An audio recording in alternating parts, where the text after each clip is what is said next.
గౌరవ సభ్యులు కేటీఆర్ గారు. అధ్యక్ష, అవకాశం ఇచ్చినందుకు ధన్యవాదాలు. ఇది అతి ముఖ్యమైన సమస్య, రాష్ట్రంలోని లక్షలాది రైతు కుటుంబాలకు సంబంధించిన సమస్య అధ్యక్ష. కాబట్టి సవివరంగా చర్చకు అనుమతి ఇవ్వాలని మిమ్మల్ని నేను కోరుతా ఉన్నా అధ్యక్ష. ఎందుకంటే ఇవాళ ఈ రైతు బంధు పథకం కేసీఆర్ గారు ప్రవేశపెట్టిన తర్వాత ఇప్పుడే గౌరవ మంత్రి గారు చెప్పారు అధ్యక్ష. మంత్రి గారు కూడా స్వయంగా రైతు, మాకు ఆత్మీయ మిత్రులు. వారు స్వయంగా వారి గ్రామంలో కూడా వ్యవసాయం చేసే రైతు.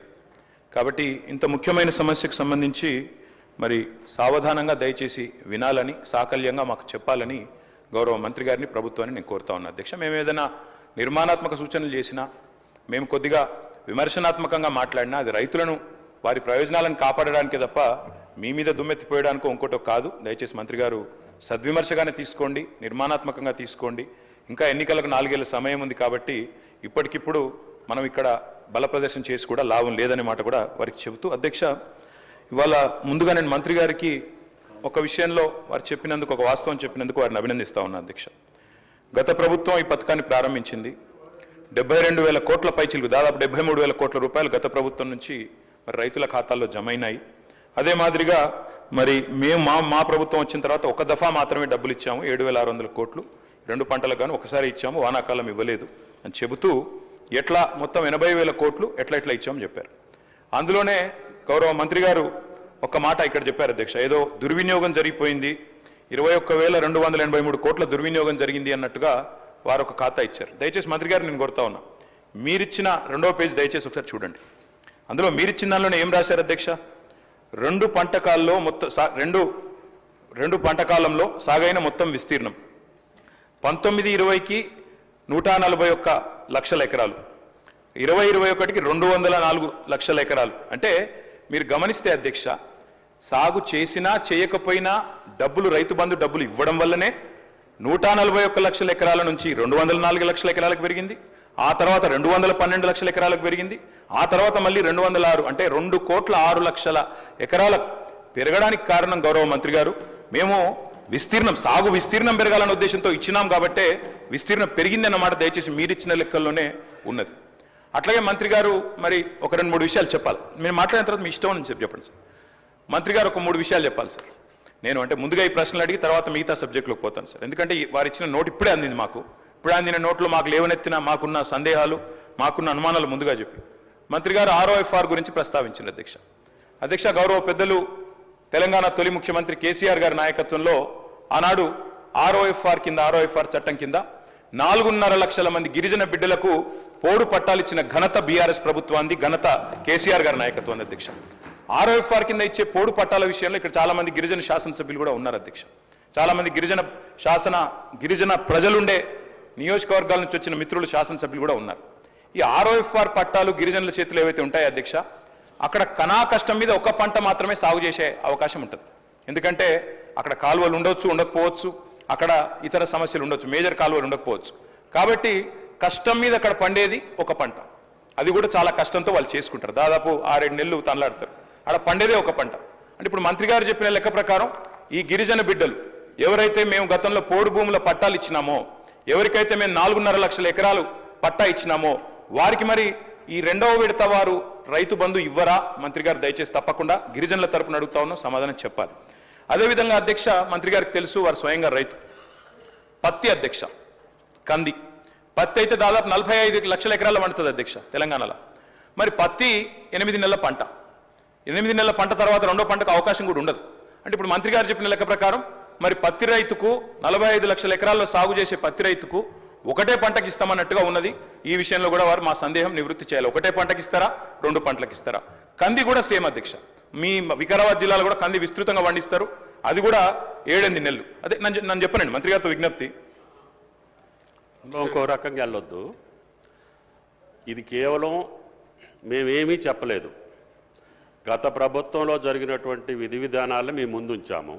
మీరు ఏది చెబితే దాన్ని అమలు చేయాలనే ఆలోచన తప్పితే ఆ పంటకి ఎంత ఇస్తారా, దీనికి ఎంత ఇస్తారు అనేది మేము నిర్ణయమే చేయలేదు. మీ సూచనల తర్వాతనే నిర్ణయించబడుద్ది. కాబట్టి మేము ఇంతవరకు ఈ ప్రభుత్వం రైతు భరోసా మీద నిర్ణయించలేదు. కాబట్టి మా నిర్ణయాలు అందులో ఏమీ లేవు. కాబట్టి మా మీద దేన్ని కూడా మీరు రుద్దొద్దు అని చెప్పి గౌరవ సభ్యులకి మనం చేస్తాం. ఏం చేయాలో, ఎట్లా చేయాలో, పత్తికి ఏం చేయాలో, చెరుకు ఏం చేయాలో మీరు చెప్పండి. దాని ప్రకారంగా ప్రభుత్వం భవిష్యత్తులో నిర్ణయిస్తుందని చెప్తున్నాం. అధ్యక్ష, ఒకవేళ కోసే ప్రయత్నమే లేకపోతే అటు రైతు బంధు పథకానికి కోతలు పెట్టే ఉద్దేశం లేకపోతే వారు పీఎం కిసాన్ గురించి చెప్పరు అధ్యక్ష. పీఎం కిసాన్ లెక్కలు నా దగ్గర ఉన్నాయి. పీఎం కిసానే ప్రామాణికంగా తీసుకుంటే అధ్యక్ష దాదాపు 25% మంది రైతులకే వస్తుంది తెలంగాణలో. ఇప్పుడు వస్తున్న రైతుల్లో 25% మందికి వర్తిస్తుంది. ఒకవేళ పీఎం కిసాన్ మార్గదర్శకమే మీకు మార్గదర్శకం అయితే, మంత్రి గారి స్టేట్మెంట్లోనే పీఎం కిసాన్ గురించి చెప్పినారు. కాబట్టి పీఎం కిసాన్ అనేది చెప్పాము. ఇవ్వమంటే ఇస్తాం, ఇవ్వమంటే ఇస్తాం, ఇవ్వమంటారా వద్దంటారా మీ ఇష్టం అంటున్నా. మేము అది కోత ఇస్తాము, కోతలు విధిస్తామని మేము అందుట్లో చెప్పామా? మరి మాకు అర్థం కాదు ఏంటంటే యథాతథంగా ఉన్నదున్నట్టు ఇచ్చినందుకు చర్చ ఎందుకు సార్? మరి యథాతథంగా రైతు బంధు ఉన్నదున్నట్టు ఇస్తే, యథాతథంగా ఉన్నదున్నట్టు ఇస్తాం, మేము కోతలు పెట్టాము అనుకుంటే చర్చ ఎందుకు? ఇంకా యథాతథంగా ఇవ్వచ్చు, ఇవ్వచ్చు. ప్రజాభిప్రాయం ప్రకారంగా, మీ అభిప్రాయం ప్రకారంగా విధి విధానాలు నిర్ణయించబడతాయి. మీరు యథావిధిగానే ఇవ్వమని చెప్తే చెప్పండి, మేము అభ్యంతరం చెప్పట్లేదు. అధ్యక్ష, ఇంకొక 2 అనుమానాలు మంత్రి గారి స్టేట్మెంట్ నుంచి ముందు అవి చెప్తాను అధ్యక్ష, తర్వాత నా సబ్జెక్ట్లోకి వస్తా అధ్యక్ష. అధ్యక్ష, వారు చెప్పారు పత్తి 8 నెలల పంట, కంది 8 నెలల పంట, మరి ఒక పంటకి ఇస్తారా 2 పంటలకు ఇస్తారా? మంత్రి గారు తమ సమాధానంలో ప్రభుత్వ విధానం ఏందో చెప్పాలి. ఆర్ఓఎఫ్ఆర్ అంటే అల్టిమేట్గా మరి చర్చ జరిగిన తర్వాత ప్రభుత్వం నిర్ణయం చెప్పాలి కదా, లేకపోతే ఎందుకు చర్చ? చర్చ జరిగిన తర్వాత ప్రభుత్వం నిర్ణయం చెప్పకపోతే ఎందుకు అధ్యక్ష చర్చ? మరి ఊరికే మనం టైంపాస్కి అయితే చర్చ చేయం కదా. దయచేసి మంత్రి గారు నేను కోరేది. అదేవిధంగా మంత్రి గారు స్వయంగా ఖమ్మం జిల్లా, ఇప్పుడు కొత్తగూడెం భద్రాద్రి జిల్లాలో వారి సొంత ఊరు ఉంటుంది అధ్యక్ష. అక్కడ పామాయిల్ పంటను విపరీతంగా మనం గత ప్రభుత్వం కూడా ప్రోత్సహించింది. మరి పామాయిల్ కానీ, మామిడి తోటలు కానీ, హార్టికల్చర్ కానీ, వారికి మీరు రేపు రైతు భరోసా ఇస్తారా? హార్టికల్చర్ రైతులకు ఇవ్వరా? పామాయిల్ వేసిన రైతుకి అసలు మీరు ఇంటర్ క్రాపింగ్ చేయకపోతే రైతు బంధు ఇవ్వరా? ఇంకా హైదరాబాద్ చుట్టుపక్కల ప్రాంతాల్లో అధ్యక్ష, రంగారెడ్డి జిల్లా కానీ, వికారాబాద్ జిల్లా కానీ, ఈ ప్రాంతంలో 3 పంటలు తీసే రైతులు కూడా ఉన్నారు అధ్యక్ష. ఇప్పుడు మరి మంత్రి గారు చెప్తున్నారు 2 పంటలకు సాగులు చేసిన వాళ్ళకి ఇస్తామంటున్నారు. మరి రేపు 3 పంటలు సాగు చేస్తే 3 పంటలకు ఇస్తారా? ఎందుకంటే రైతులు కూడా తెలివైన వాళ్ళు అధ్యక్ష. దబ్బన సాగు చేస్తేనే ఇస్తాం, మేము పంటలు వేస్తేనే ఇస్తామంటే 3 పంటలు ఇస్తానికి కూడా రైతులు సిద్ధంగా ఉన్నారు, ఇప్పటికే చేస్తున్నారు. ముఖ్యమంత్రి గారు కూడా గతంలో ఆనాడు ప్రతిపక్ష నాయకుడిగా 2 పంటలకు ఎందుకు ఇస్తారు, 3వ పంటకు ఎందుకు ఇయ్యారు, బరాబర్ ఇయ్యాల్సిందే అని కూడా మాట్లాడినారు. కాబట్టి అది కూడా పరిగణలోకి తీసుకోవాలి అధ్యక్ష. ఇక మా సోదరుడు నాకు ఆప్తుడు అధ్యక్ష, మా పెద్దపల్లి ఎమ్మెల్యే విజయరమణారావు, 2009లో ఇద్దరు మొదటిసారి ఎమ్మెల్యేలు. ఇప్పుడు ఆయన మాటలు వింటేనైతే నాకు నవ్వాలని ఏడవాలని తెలియలేదు అధ్యక్ష. ఎందుకంటే గతంలో మేమేదో మొత్తం నాశనం చేసిపోయినాం, అసలు మేము ఇంకా ప్రభుత్వంలో ఉన్నప్పుడు వర్షాలు ఇవ్వడలే. మరి మేము ప్రభుత్వంలో ఉన్నప్పుడు వర్షాలు ఇవ్వకపోతే వ్యవసాయ దిగుబడి ఎట్లా పెరిగింది అధ్యక్ష? వ్యవసాయ విస్తీర్ణం ఎట్లా పెరిగింది అధ్యక్ష?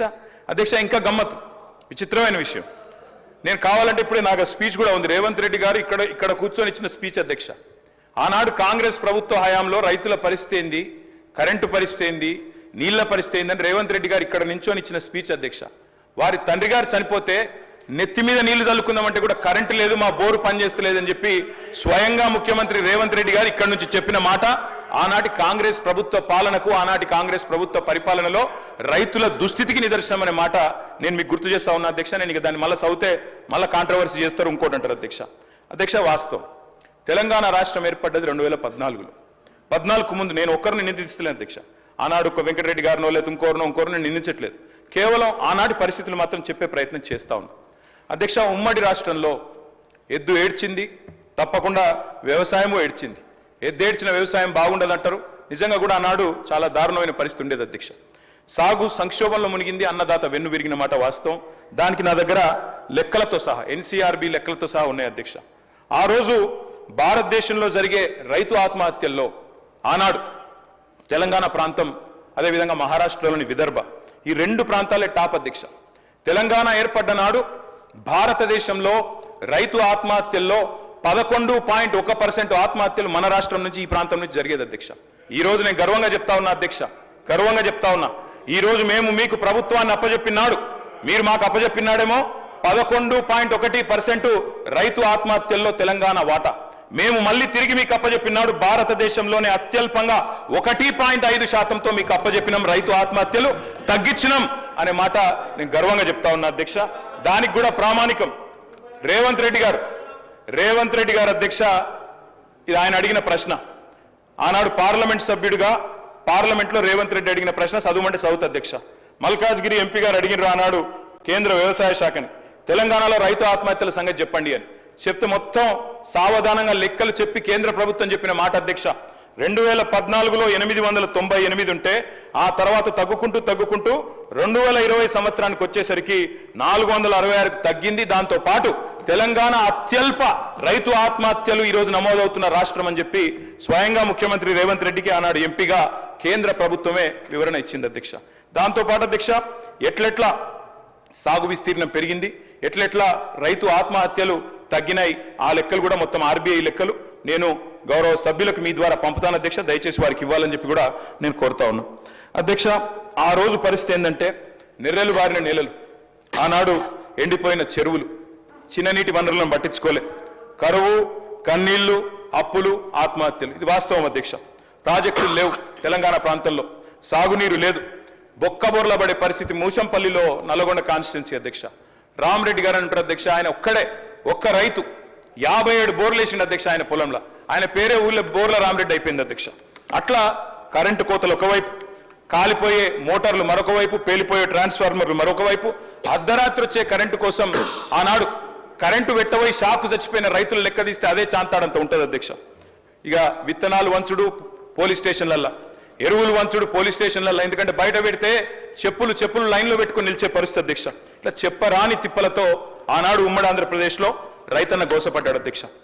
గోరేటెంకన్న గారు అధ్యక్ష ఈరోజు మన ఎమ్మెల్సీ ప్రజాకవి, వారి మాటలు చెప్పాలంటే అధ్యక్ష, సేతానమేడుందిరా తెలంగాణ శైలన్ని బీల్లాయరా అని చెప్పి ఒక కవి, ప్రజాకవి తన రైతు ఆవేదనను రైతు బిడ్డగా చెప్పే పరిస్థితి చేసినాడు అధ్యక్ష.